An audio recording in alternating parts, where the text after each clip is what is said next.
Live from downtown Detroit, home of WDIV and Click on Detroit, Local 4 News at noon starts now.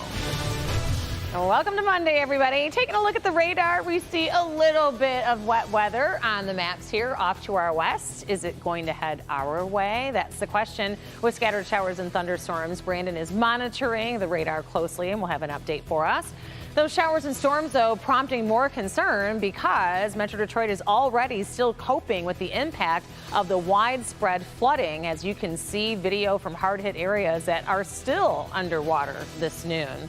Take a look at the live pictures. This is I-94. It remains closed in both directions between Dearborn and Detroit, Greenfield to the I-96 interchange because it is still underwater. The severe weather began on Friday, and more wet weather is expected this week. The threat of more bad weather has caused the White House to cancel Vice President Kamala Harris's trip to Metro Detroit that was scheduled for today. And right now, Governor Whitmer is on the ground here in Detroit. She is going to be touring the flood damage this afternoon. Mayor Mike Duggan also is talking about the situation this afternoon. So there is great concern. Meantime, our team has been surveying the storm damage since the trouble began on Friday, and it's still hard to believe that parts of Dearborn streets like the freeway and I-94 is still underwater. Victor Williams is live in Dearborn for us. Brandon Rue here in the studio with me, monitoring what may be headed our way. So Brandon, we'll start with you. All right, Rhonda, we just have a sort of isolated shower out there right now. We do expect better chances or more showers later in the day. And if I can plant a seed now, we have a severe threat tomorrow that brings not only more numerous showers, but more intensity to those showers. Nothing severe expected today, low 80s and muggy. It is going to get up to about 87 degrees and through the peak heat of the afternoon and a warm front moving up from the state line south. It is going to spark some scattered rain and thunder showers, again, mainly during the peak heat of the day, which means as the sun sets a little after 9, things do improve for the Ford fireworks show later tonight. Now, again, anything we get on top of what we've already had, and some of these showers could produce some real heavy downpours, not only today, but especially tomorrow. Luckily, not a whole lot going on currently, so survey crews and everybody checking out the damage after a couple of wild weather days are able to do so. And our Victor Williams is live in Dearborn with sort of the aftermath and anticipating more wet weather. Victor, good afternoon. Yes, good afternoon, Brandon. We're in the neighborhood that was really hit hardest by the flooding. As a result, a lot of the property that were in a lot of these people's basements are now irreplaceable because they're all damaged. Take a look also at some of the cars out here.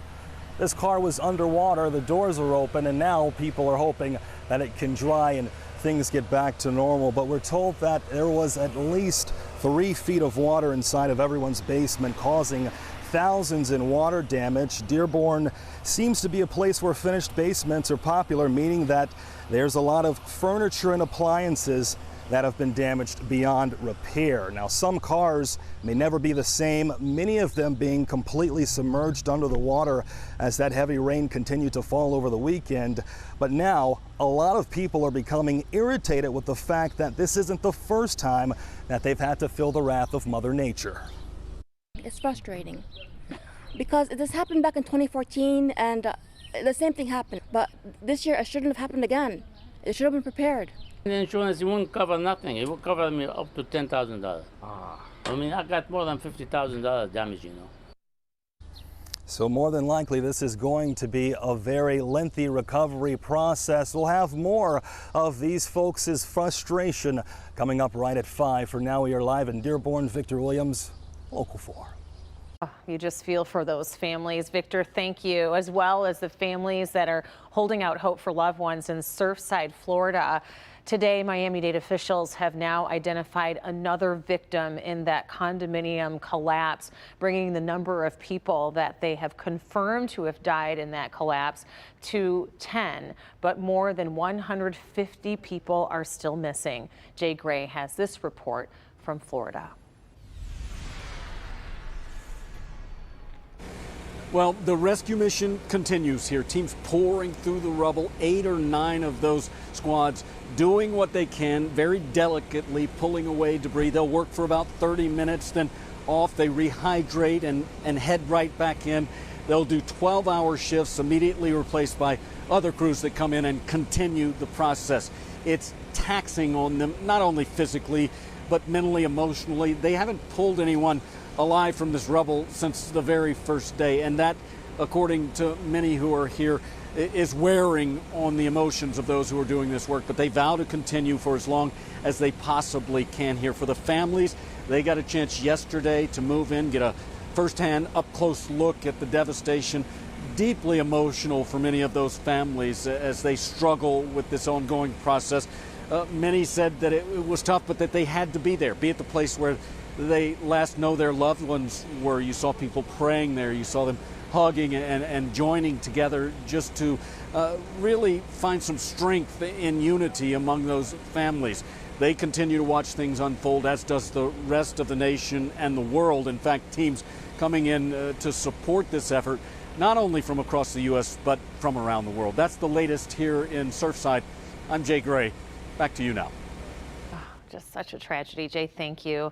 Turning our attention now here at home to the coronavirus, where, as always, each day we receive new coronavirus case numbers and vaccination rates. This afternoon, it will be a total from over the weekend. At last check, though, on Friday, the health department confirmed 40 COVID-19 cases, and that is the lowest single-day total since March of 2020, when the pandemic began. Let's keep those numbers low, or none. That would be great to report. Breaking news just in, the UAW International Executive Board elects Secretary-Treasurer Ray Curry as its president. Rory Gamble will serve the remainder of the current term, which ends on June 30th. Curry will officially step into office on July 1st. Curry says that he will continue to build upon the UAW's commitment to a culture of transparency, reforms, and checks and balances. And breaking news just in, a victory for those in the transgender community. The Supreme Court has declined to take up the issue of whether the nation's schools must allow students to use the bathroom that matches their gender identity. Lower courts that have considered the issue reached the conclusion that treating transgender students differently violates federal law. The Supreme Court's decision upholds their ruling. In political headlines this noon, former U.S. Attorney General William Barr looked into and concluded that President Trump's claims of voter fraud at the TCF Center here in Detroit in last year's election were baseless, and told him so. This is according to an interview with Barr that was published in The Atlantic. The report says that the confrontation happened at the White House as the former president watched a Michigan legislative hearing on the election. Barr says that he told the president that the legal team pressing the claims was a, quote, clown show. Barr says that the former president then ranted about what he viewed as his Justice Department letting him down and called Barr worthless. There was no evidence of widespread fraud in the 2020 election. Still ahead, President Biden orders airstrikes in the Middle East, why officials say that the action was necessary.